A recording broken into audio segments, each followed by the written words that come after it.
മാന്യ സ്നേഹിതർക്ക് സ്നേഹവന്ദനങ്ങൾ. ഇസ്രായേലിന്റെ ചാരന്മാർ കേരളത്തിലുണ്ട് എന്ന് ABC ന്യൂസുകാർ കഴിഞ്ഞ ദിവസം സംസാരിച്ചിരിക്കുന്നത് കേട്ടു. അവരുടെ ചർച്ച രണ്ടുപേരിരുന്നുള്ള ചർച്ചയാണല്ലോ.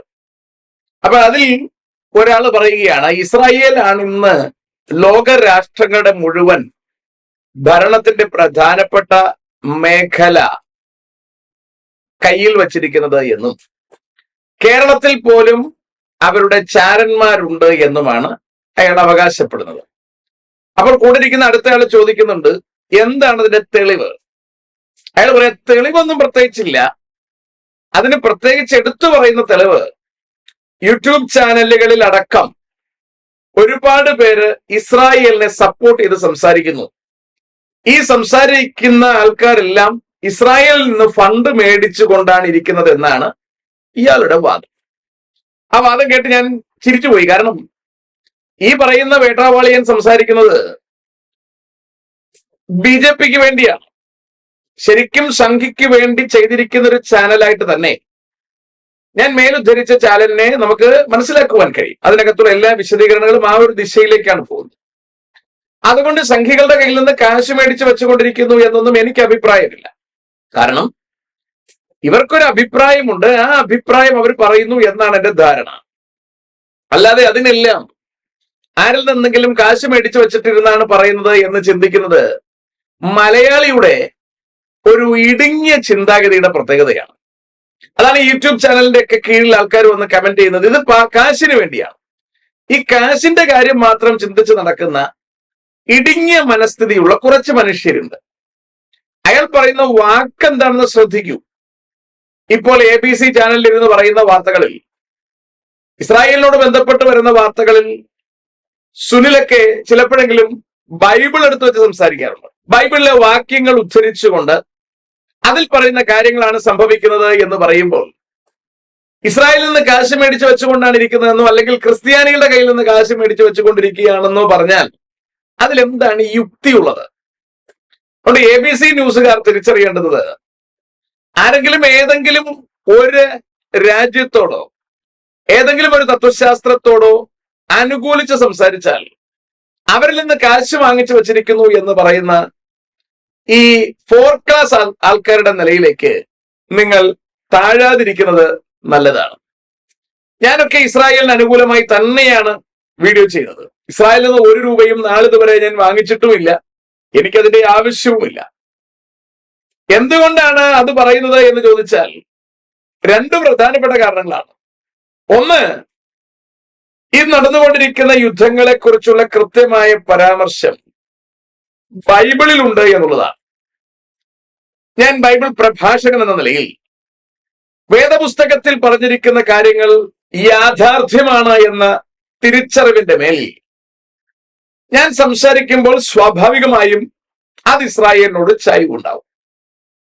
മാത്രമല്ല, രണ്ടാമത്തെ കാര്യം, ഹമാസ് ചെയ്യുന്ന കാര്യങ്ങളെ ഏതൊരു രാജ്യത്തിനാണ് എന്ന് പറഞ്ഞാൽ നേരെ ചൊവ്വേ സുബോധത്തോടെ ചിന്തിക്കുന്ന ആർക്കാണ് ഹമാസിന്റെ ചെയ്തികളെ സപ്പോർട്ട് ചെയ്യാൻ കഴിയുക?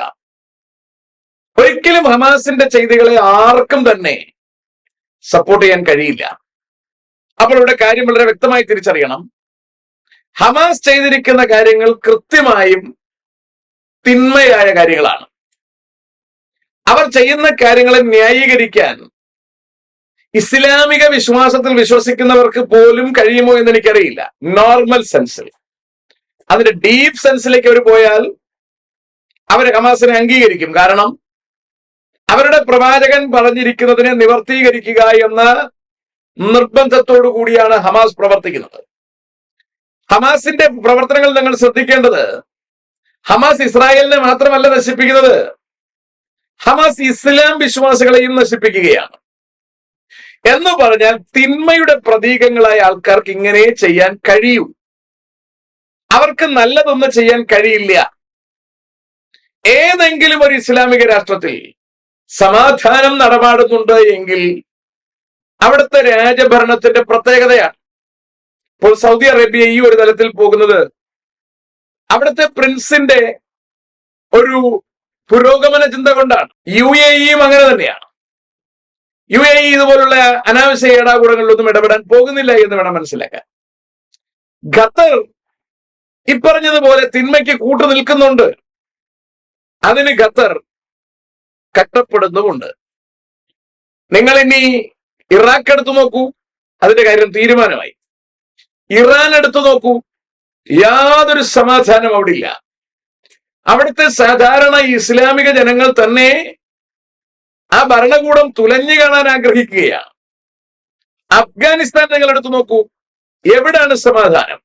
സിറിയ എടുത്തു നോക്കൂ, തുർക്കി എടുത്തു നോക്കൂ, ഈജിപ്ത് എടുത്തു നോക്കൂ. ഈ ഒരു സ്ഥലത്തിലും സമാധാനം എന്ന് പറയുന്നത് അവർ മുഴുവൻ ഇസ്ലാമികളായിട്ട് പോലും ലഭിക്കുന്നില്ല എന്നുള്ളതാണ് പ്രത്യേകത. കാരണം അവരുടെ അകത്തുള്ള മനുഷ്യത്വമില്ലായ്മയുടെ ഒരു പ്രത്യേകതയാണത്. അവരേതാണ്ടൊക്കെ ആരോ പറഞ്ഞത് കേട്ടിരിക്കുന്നു, അത് നടപ്പിലാക്കാനുള്ള വ്യഗ്രതയിലാണ്. ആരെയും കൊല്ലാൻ അവർക്ക് മടിയില്ല. അവരുടെ ഫിലോസഫിയുടെ പ്രത്യേകത അതാണ്. 2023 ഒക്ടോബർ മാസം 7-ാം തീയതി ഇസ്രായേലിന്റെ തെരുവിലേക്ക് അവർ ഇരച്ചു കയറി 1000-ലധികം പേരെ കൊന്ന് 200-ലധികം പേരെ അടിമകളായി കൊണ്ടുപോകുമ്പോൾ ഈ കൊല്ലപ്പെട്ടവന്റെ ഡെഡ് ബോഡിയും കൂടി എടുത്തു കൊണ്ടുപോവുകയാണ്. ഡെഡ് ബോഡി പോലും അവൻ ഉപേക്ഷിക്കുന്നില്ല എന്നുള്ളതാണ് പ്രത്യേകത. ഈ കൊണ്ടുപോയ ആൾക്കാരിൽ, ആ ഡെഡ് ബോഡികളിൽ ഇനിയും അവന് തിരിച്ചു കൊടുക്കാൻ കഴിഞ്ഞിട്ടില്ല എന്നുള്ളതാണ് പ്രത്യേകത.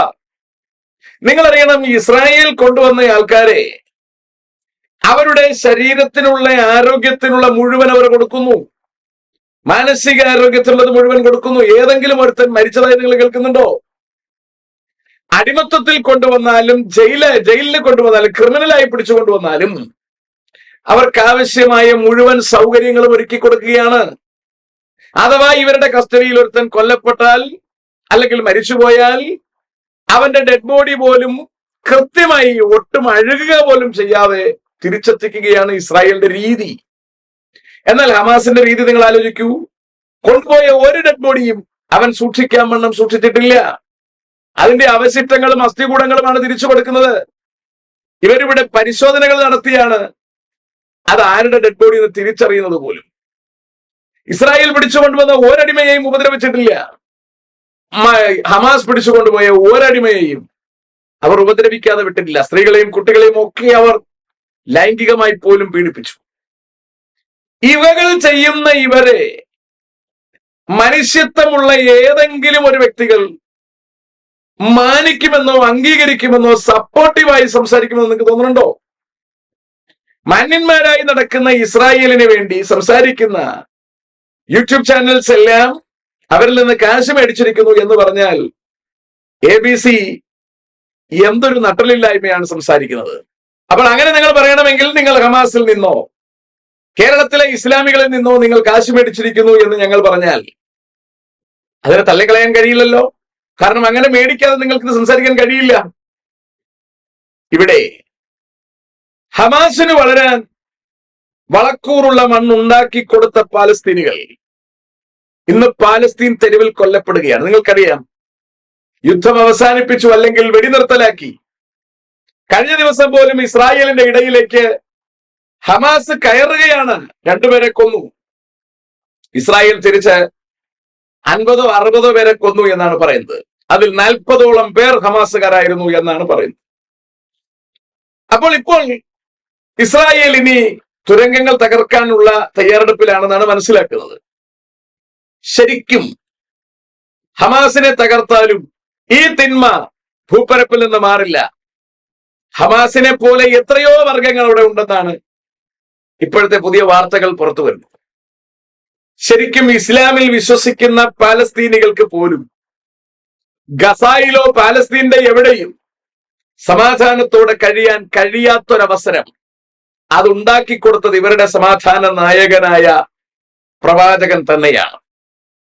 ആ പ്രവാചകനിലൂടെ ചെകുത്താൻ ഉദ്ദേശിച്ചതും ഇത്രയേ ഉള്ളൂ: മനുഷ്യന്റെ സമാധാനം ഇല്ലായ്മ ചെയ്യുക, മനുഷ്യനെ ഇവിടെ ഇട്ട് നശിപ്പിക്കുക.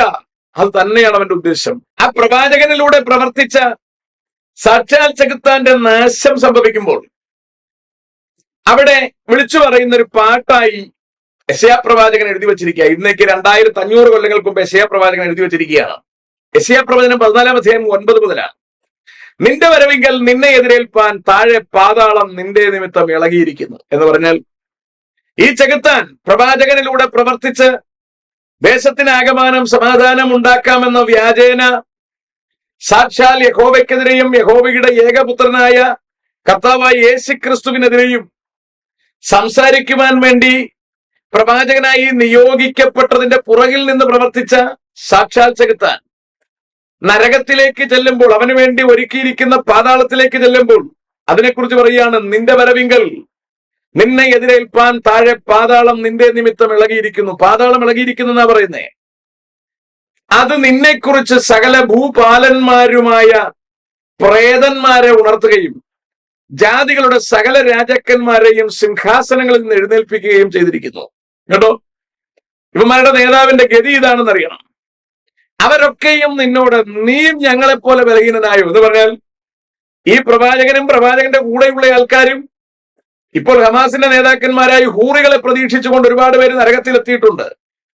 അവന്മാർ അവിടെ ചെന്ന് കിടക്കുമ്പോൾ, അവന്മാരവിടെ നിന്ന് മേലേക്ക് നോക്കിക്കൊണ്ടിരിക്കുമ്പോൾ ലൂസിഫറിനെ താഴെ ഇട്ട് കൊടുക്കുകയാണ്. അവനെ താഴെ തള്ളിയിട്ട് കൊടുക്കുമ്പോൾ ഹൂറികളെ പ്രതീക്ഷിച്ചിരുന്ന യവന്മാര് നരകത്തിൽ കിടന്ന് മേലോട്ട് നോക്കി ലൂസിഫറിനോട് ചോദിക്കുകയാണ്, നീയും ഞങ്ങളെപ്പോലെ ബലഹീനനായോ?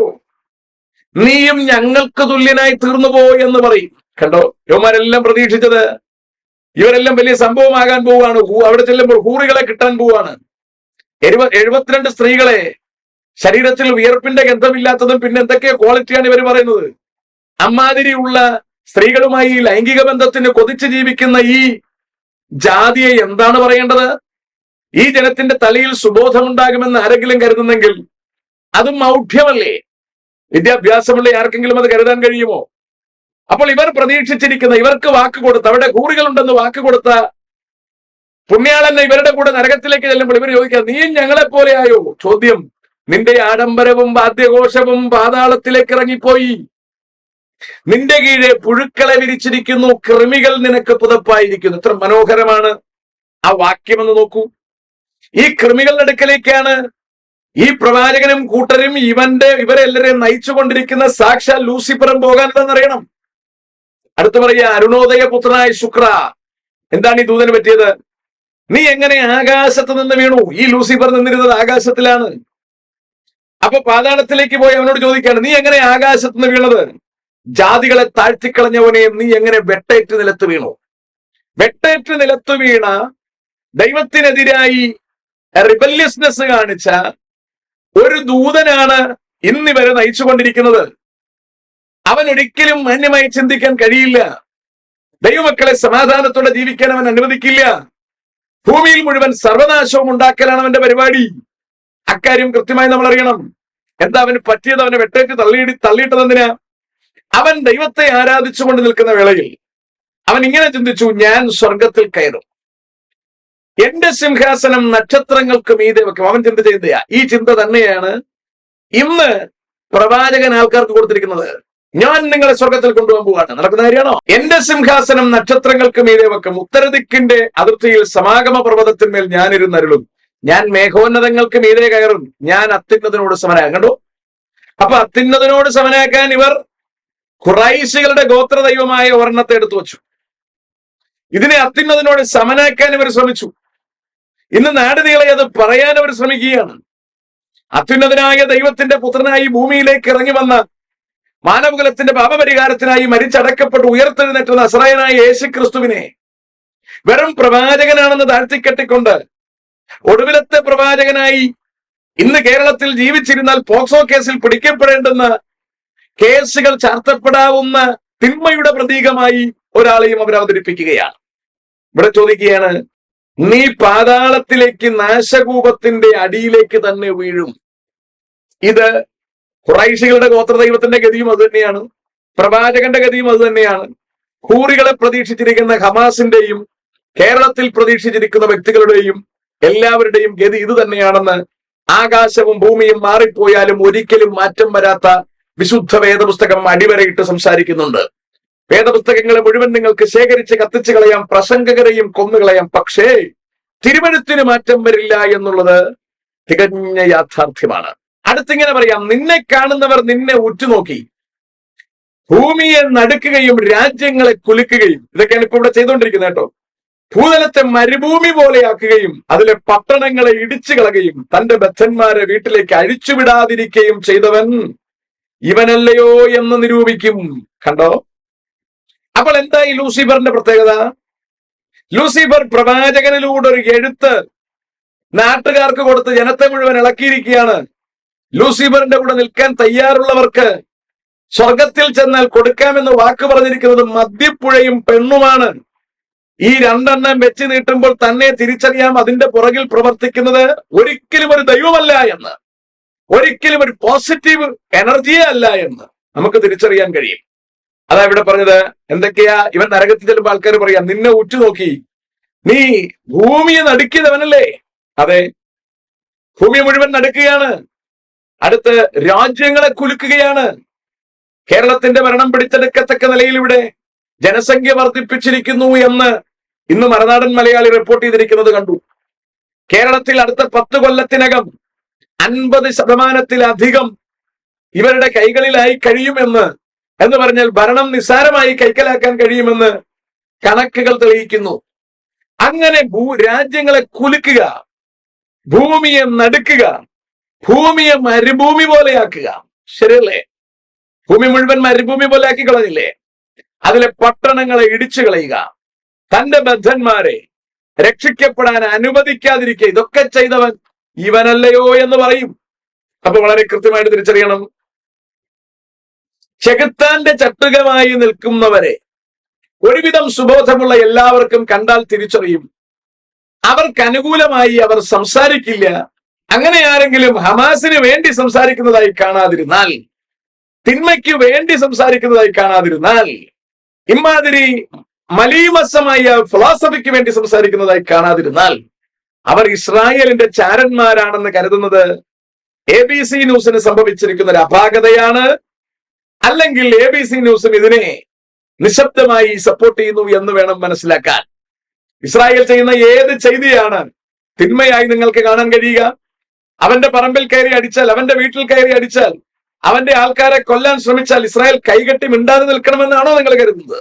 ഇതുവരെ അനുസരിക്കേണ്ടി വന്ന എല്ലാ നിയമങ്ങളും അമ്മാതിരി തന്നെ അനുസരിച്ച് ഹമാസുമായി പോലും നല്ല നയപരമായി ഇടപെട്ടിരുന്ന ഒരു രാജ്യമായിരുന്നു ഇസ്രായേൽ.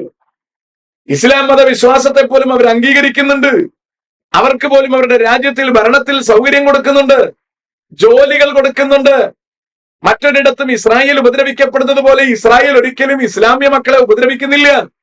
ഇവകളെല്ലാം ചെയ്തിട്ടും അവരെ ഉപദ്രവിക്കുമ്പോൾ തിരിച്ചവർ അടിച്ചാൽ